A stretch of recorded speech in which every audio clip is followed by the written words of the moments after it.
Welcome to Dad's Dojo, home of a low production budget, low expectations, and regret. Mostly regret. Well, I'm Dustin, aka Dad. That's Roscoe. Senzo Tanaka was his Shidoshi. He'll teach you a trick or two. Right, buddy?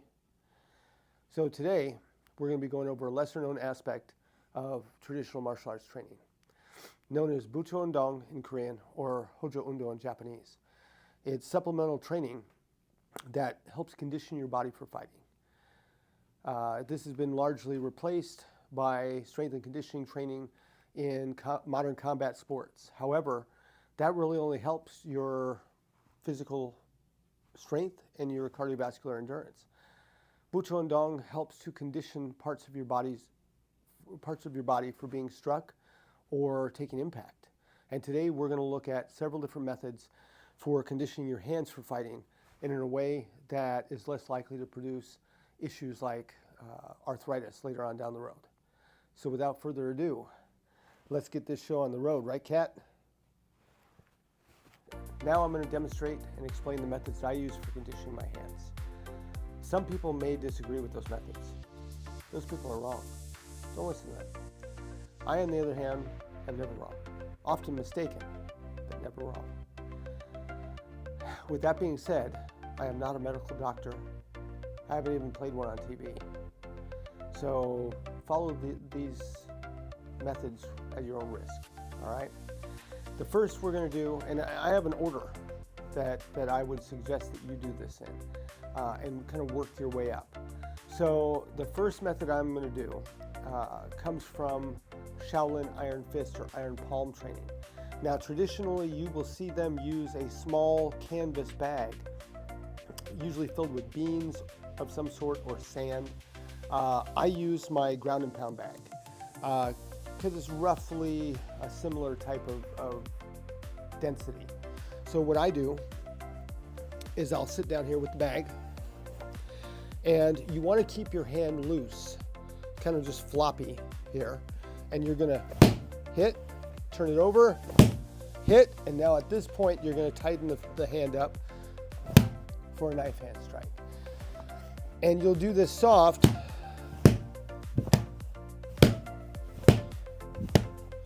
over and over again until, because it takes a long time for your hands to really become conditioned. But you can work your way up to where you're going pretty hard.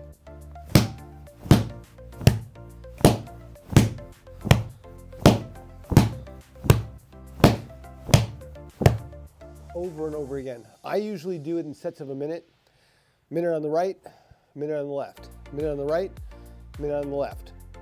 And what this will do is really condition the flesh, the muscles, the connective tissue for striking without hitting something really hard. Sometimes, like in the old days, they would hit rock. They'd hit, there's one guy from China that would hit his knuckles on iron. I'm very wary of those techniques. This is soft, but you can feel the impact in the hand. Start with this with a couple of minutes on each hand and work up to full power, all right? But it might take several weeks. Now we're going to move on to our next method.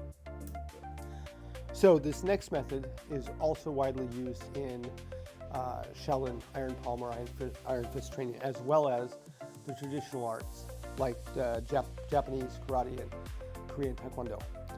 Well, not so much taekwondo anymore.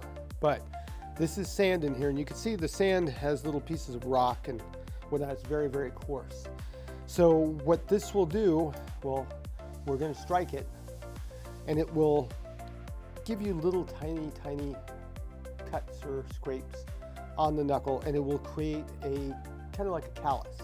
So it's not so much for the impact of the knuckles of the hands, but it's to create callus on the knuckles to give you kind of like a natural type of padding. And so that when you do strike, you're not going to cut your knuckles up. So this one you can either hit like this or turn it over to be here, and you just punch just like that, lightly at first, very lightly. Then eventually you're going to start going a little bit harder, right? Once you've built yourself up to it. Again, this could take weeks and months, and I still don't even punch it that hard. Now I'll do sets of 100. I'll count 100, I'll rest for a little bit, do another 100, maybe do 200 or 300 at the end of my workout. Now the other thing that I do is I'll make a panther fist, because you also have to worry about these knuckles over here. And I'll do the same thing.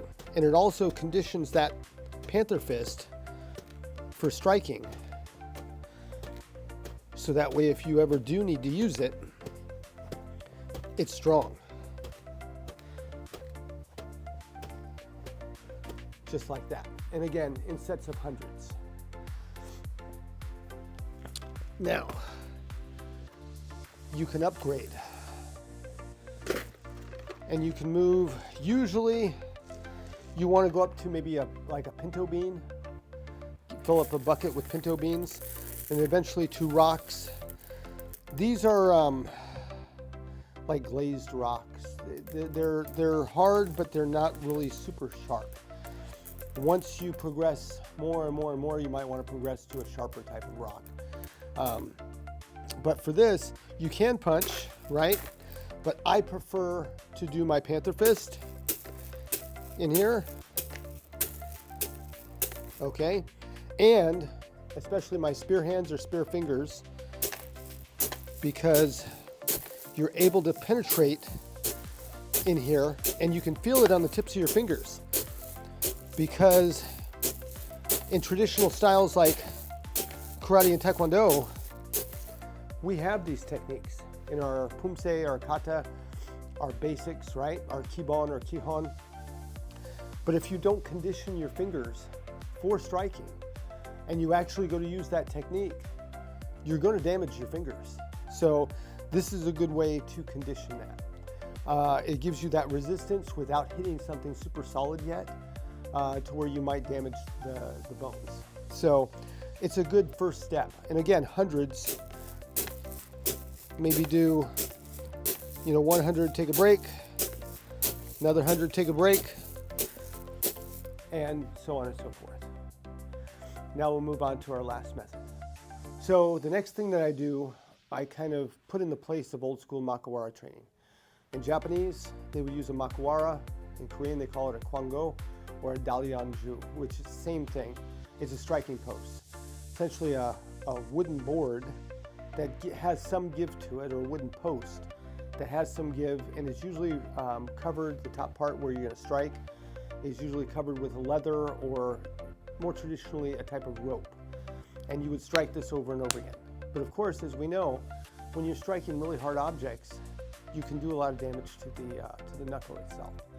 So instead of that, I will actually hit the punching bag, bare knuckled, but not all the time. This isn't something like, okay, I'm going to be striking the bag all the time without gloves. No, because you'll cause damage to your hands, right?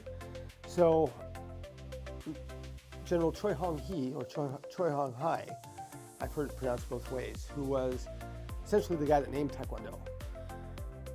In one of his books, he recommended that a Taekwondo practitioner should hit the Makiwara 50 times with each hand prior to starting his main training. So it was very important back then. Not so much today because they really don't punch anymore. But what I will do is I will assume a stance here, like as if I was going to hit the Makiwara or the Dalyanju, right? And I will strike, and you start off light, just like that. And then eventually you start hitting harder. And again, over weeks or months.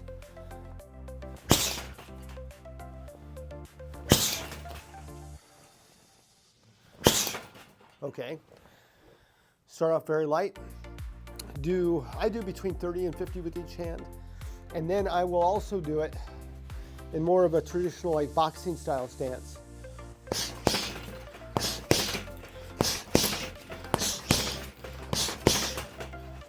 And I've heard a couple of different things. people always say just hit with these two knuckles because that's your main striking point for a punch, because it leads up to the bones in the forearm. So it's supported, and that's true. Those are the bones you want to punch with. However, things happen when you're fighting.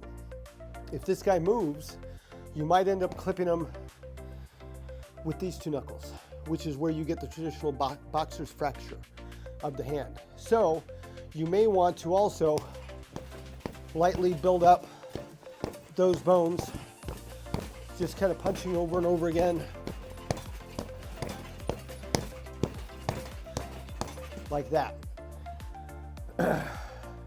Perhaps what I did, perhaps what you should do, is prior to doing this, I stepped down from using 12 or 16 ounce gloves on hitting the bag and moved to the 4 ounces, which feels completely different when you're hitting the bag.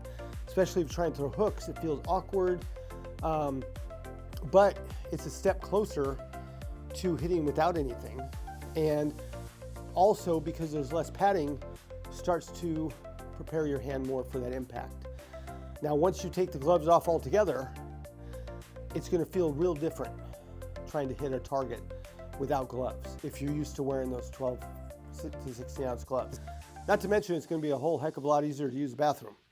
But you're going to have to build up to this. And like I say, I don't hit without gloves all the time. That's just at the beginning or ending of my training for 30 to 50 strikes, etc. Because we don't want to overdo it and end up injuring our hands or producing long-term issues, all right? So with that being said, give this a shot at your own risk and start slow, very, very slow. I tried to start out hardcore, started punching the bag without gloves too soon, even though I had stepped down and cut my knuckle open real good. But now, because of the sand training, because of the other impact training, I can hit this bag pretty much as hard as I want, and I'm not going to rip my knuckles open. There's not going to be any blood there. So slow, very slow, very light. I've been doing this for probably a couple of years now, 2-3 years, maybe more. But it took me a long time to get up to this point. So with that being said, happy training, and don't forget to like, subscribe, and share, because God knows you shouldn't have to go through this all on your own. Have a good day. Happy training.